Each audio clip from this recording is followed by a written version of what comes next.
आत्मा असती तर लोकांना स्पर्श कसा करू शकली असती? म्हणजे बघ ना, सगळे तिला बघू शकतात, ती सगळ्यांशी बोलू शकते, स्पर्श करू शकते. ती नक्कीच आत्मा नाहीये. मग ती नक्की आहे तरी कोण? एखादी यक्षिणी? लोककथांमध्ये, गोष्टींमध्ये खूप ऐकलंय की त्या सुंदर असं स्त्रीचं रूप घेऊन माणसांना मोहात पडतात. त्यांच्या खऱ्या रूपापर्यंत सहजासहजी पोहोचता येत नाही. वा मीरा वा, किती मोठी मजल मारलीस ग. नीरती देवीला प्रसन्न केलंही नाही. मग सांगितला का नीरती देवीने चिरतारुण्याचा मार्ग?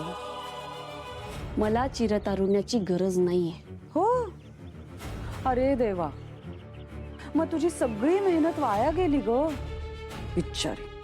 काहीही वाया गेलेलं नाहीये. आम्हाला सगळं कळलं.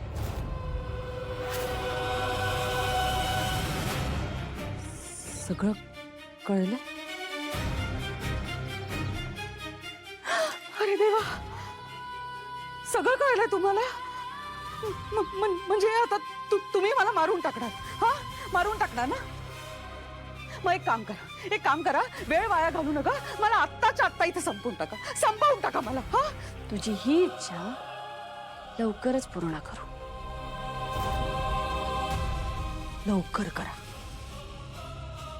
कारण एकदा का मला चिरतारुण्य मिळालं ना, मग तुम्ही काहीच करू शकणार नाही.